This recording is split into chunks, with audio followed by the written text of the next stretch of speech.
Democratic strategist Kurt Bardella, along with Mick Mulvaney, who was White House chief of staff for President Trump, both NewsNation political contributors.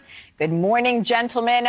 So much to get to between the prime minister meeting Trump and, of course, this latest endorsement. Let's start with that. This morning, Kamala Harris's campaign released a video where Barack and Michelle Obama called her with their endorsement. People have been waiting for this, but do you think it's going to move the needle for the VP? Kurt, I'll start with you.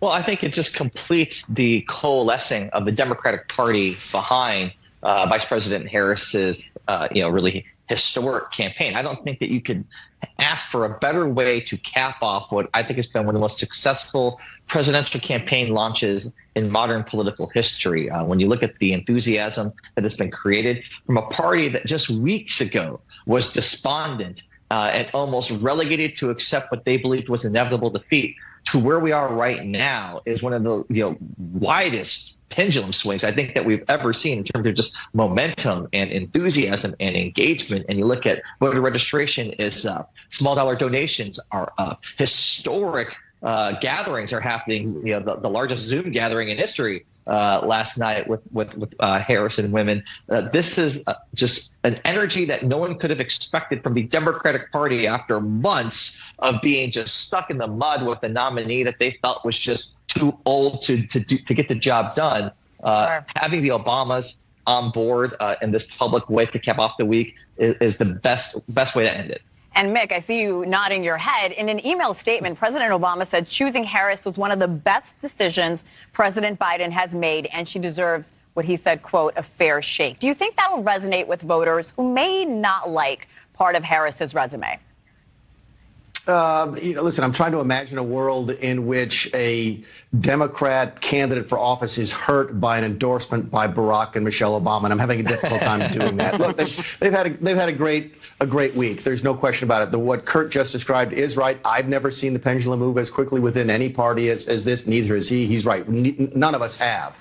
I do think there's going to be a short-lived sort of honeymoon, sort of a euphoria, a collective sigh of relief maybe from the Democrat Party that they aren't going to be going into Chicago apparently in a couple of weeks at their convention with open civil war within the party. That's a good thing for any political party.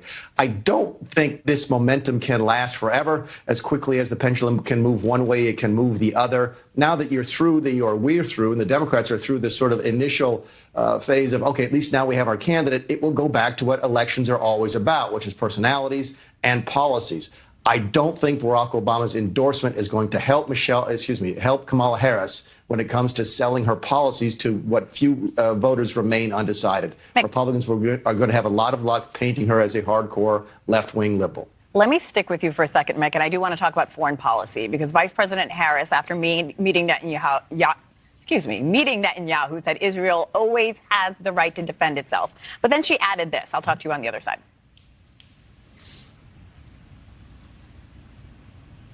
We might not have that soundbite, but she said she was devastated with a lot of the destruction and the killing that's going on in Gaza. So, Mick, is Harris now trying to move to the left of President Biden on the Israel war? It's hard to say. Look, it was a good speech. From a political standpoint, it was a good speech. It might be the first time that a lot of folks tuned in to see her. They're watching The Hill from 6 to 7 last night. They're getting ready for dinner. There's Kamala Harris. Boom, they look at her, and they've not paid her much attention before then. And it was a good speech. Policy, I still think she's got the same difficulties that Joe Biden has. She sounded a lot like Joe Biden, where he was a couple of weeks back, or at least a couple of months back, which is strong support for Israel, and then try to sort of play it the other way at the same time. I'm not sure how the politics of that speech plays in Michigan, but nationwide, for a first introduction to a lot of viewers, it was a pretty good speech. Mick, I'm glad you mentioned Michigan because, Kurt, a sizable portion of Democrats voted uncommitted in the primaries to protest Biden's Israel stance. That includes 13% of those voters in battleground states like Michigan, 19% in Minnesota, 12% in Connecticut. Does Harris at the top of the ticket change that backlash from pro-Palestinian voters? And will it also alienate pro-Israeli Democratic voters?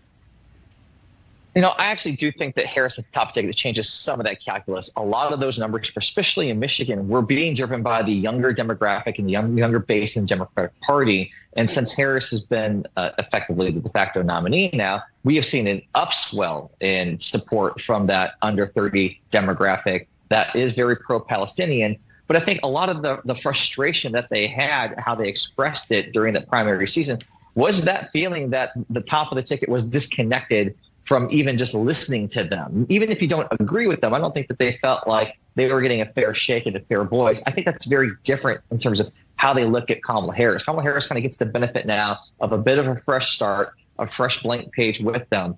And from younger voters that I've spoken to, even if they know that sometimes they're not going to get their way, they at least want the opportunity to be heard. They feel like they will be heard with Harris more than Biden.